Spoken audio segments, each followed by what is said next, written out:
বাংলাদেশ আওয়ামী লীগ সরকার 22 বছর পর ক্ষমতাতে আসছে, অনেক ত্যাগ স্বীকার করে উনি চলে আসছে।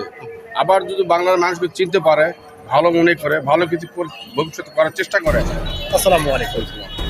অসংখ্য ধন্যবাদ আপনাকে আপনার মূল্যবান সময় দেওয়ার জন্য।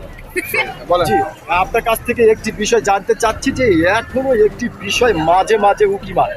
বিষয়টি হলো আমাদের বাংলাদেশের সাবেক প্রধানমন্ত্রী শেখ হাসিনা বাংলার জমিন ছেড়ে ভারতের জমিনে অবস্থান করতেছে।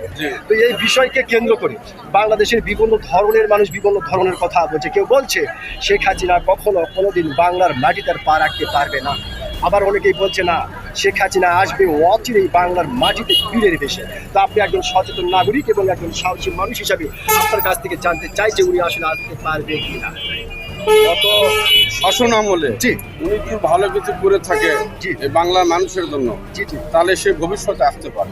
আর যদি অমঙ্গল করে থাকে, বাংলার মানুষের প্রতি যদি তার সুনজর সুনির্দিষ্ট না থাকে, বাংলার মানুষের ক্ষতি করে থাকে, আমার মনে হয় আর সহজে উনি আসতে পারবে না। তবে দল রাজনীতি কোনোদিন কোনো শেষ নেই, জি রাজনীতি কোনো শেষ নেই। ভবিষ্যতে রাজনীতি উনি সে বাংলাদেশ আওয়ামী লীগ সরকার 22 বছর পর ক্ষমতাতে আসছে, জি অনেক ত্যাগ স্বীকার করে উনি চলে আসছে। আবার যদি বাংলার মানুষকে চিনতে পারে, ভালো মনে করে, ভালো কিছু ভবিষ্যতে করার চেষ্টা করে, সেই ক্ষেত্রে আসার সুযোগ আছে। সুযোগ আছে, তাছাড়া সহজে নয়। সহজ নয়। না। অসংখ্য ধন্যবাদ।